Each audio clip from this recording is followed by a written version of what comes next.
Hey, yo, what's happening, man? This is your host, Most the Great, Day Late Dollar Short News, man. Tap that like, that share, that subscribe, and all that good stuff so you'll be tuned in to the latest and the greatest. Hit that notification bell so you'll be notified every time this Day Late Dollar Short News vlog drops, and you can tap in and tell a friend. Go over and shoot my cousin a follow at Instagram, Jason Samuels. He's got some merch for sale called Don't Do It. He also has a book. He's also on a podcast. The name of the podcast is Ear Hustle. And the episode of the podcast that he's featured in is called Tell Christy I Love Her.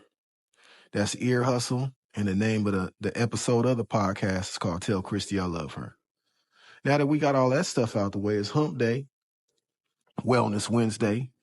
You already know what time it is. I'm going to drop some of this good content on your head, man, about how people think that they're going through it, you know what I'm saying? But really, you're growing through it. You're going through things and you're growing through things. See, pressure busts a pipe, man, but it also makes a diamond.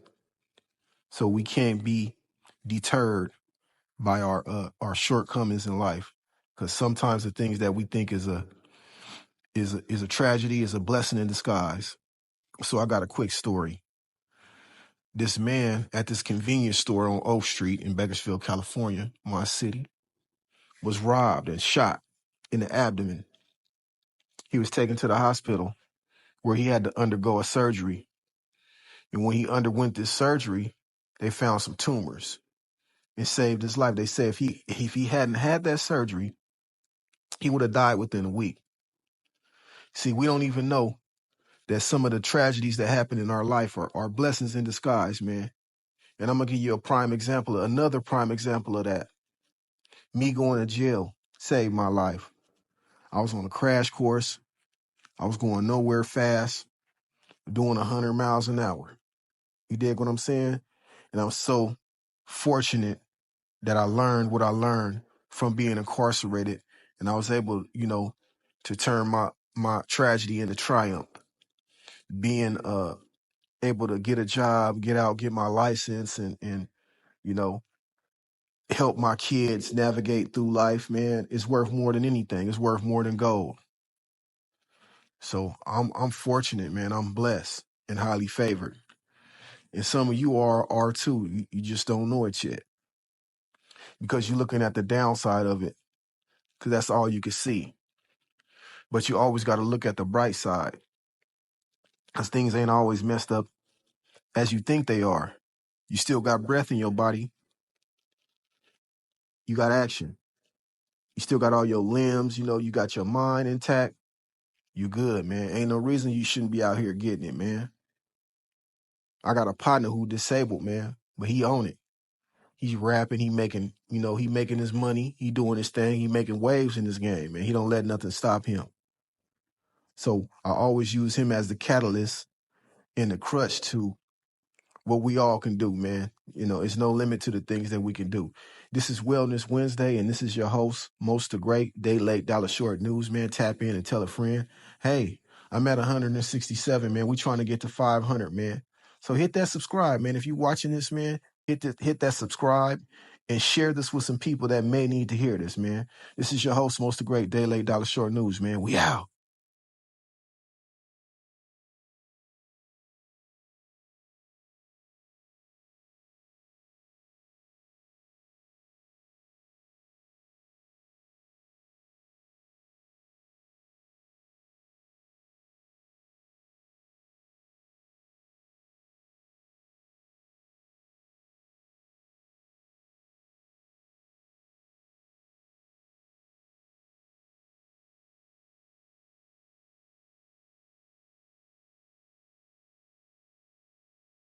When you hear the word gang, what comes to mind? When you hear the word gang, you must think of Crips, Bloods, Northerners, Southerners. But have you ever questioned the police as a gang? Webster's Dictionary defined the word gang as a number of people joined together in order to intimidate someone. After hearing that definition, I ask you again, do you view the police as a gang? I think most people see police as being supportive and come to their rescue when you call them. While in grade school, police would come to assemblies and classes saying just say no to drugs, and when you call them, when you see crime. These sound like supportive things to me, but my reality was different. As a child, I only saw the police arrest people. At the age of 10, I was forcibly taken from the police when I was being removed from my mother's custody. At 13, I was at a party when the police raided with a dog and a little girl was injured.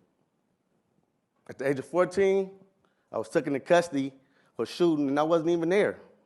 To me, I didn't feel like I was being supported. And the statistics didn't help my views either. By one estimate, black men are 2 times more likely in their lifetime to be killed by the police.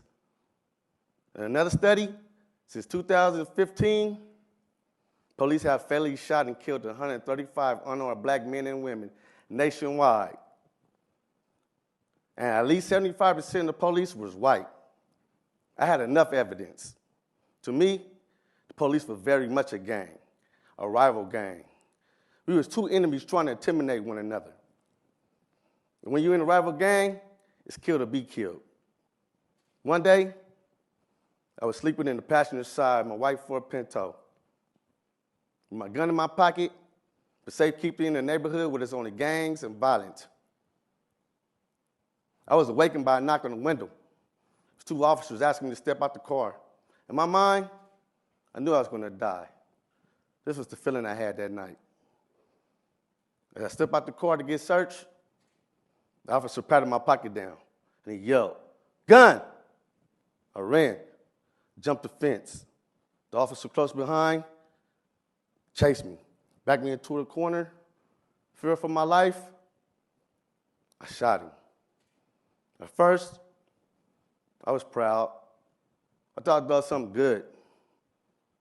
We were rival gangs. Wasn't that what we were supposed to do? The homie said, should kill to be killed. We should kill the police. But when I did, I wasn't honored nor praised. Instead, he distanced himself from me. Asked me why.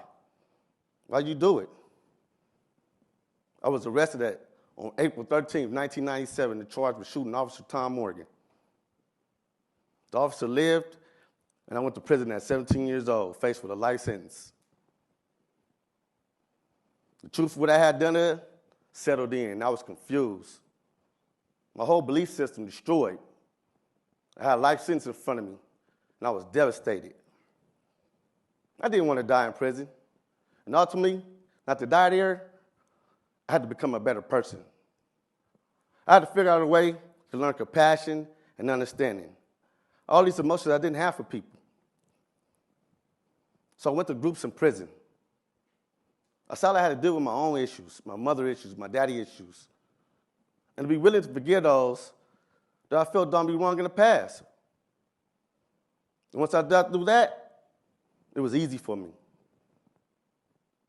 It was easy for me to start forgiving, including Tom, the rival gang member, the police. Forgiveness became a process of taking the weight off. It released all my pressures I have been feeling my whole life, the shame, the guilt, the feeling of betrayal.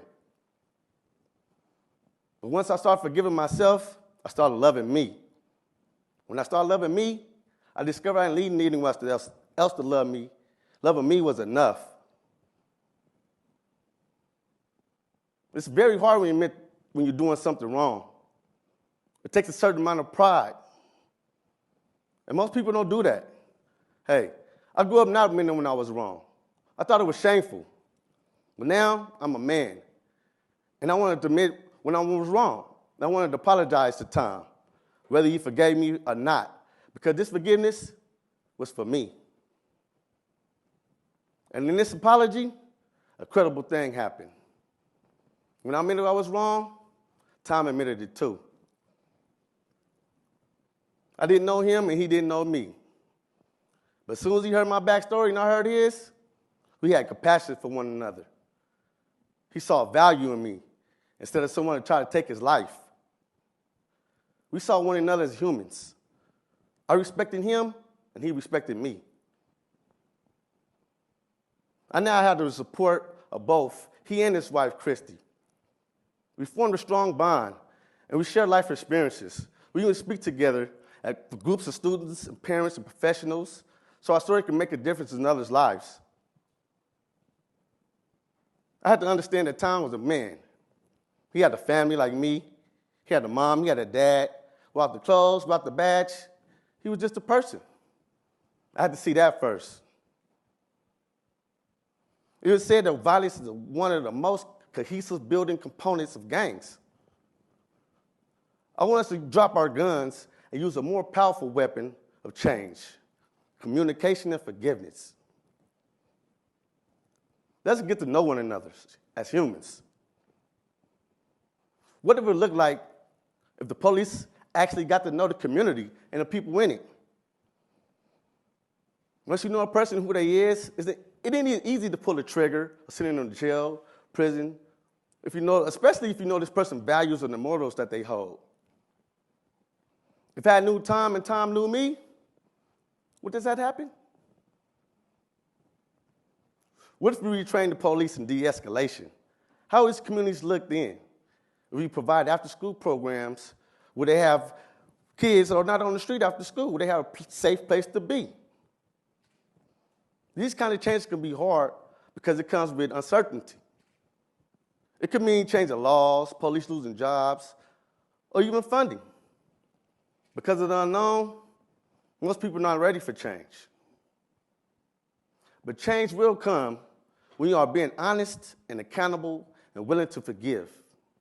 This will promote growth, compassion, and understanding. Hey, if two individuals from rival gangs can come together and share compassion and understanding, I believe we all will, if we can all see one another's humanity. Thank you.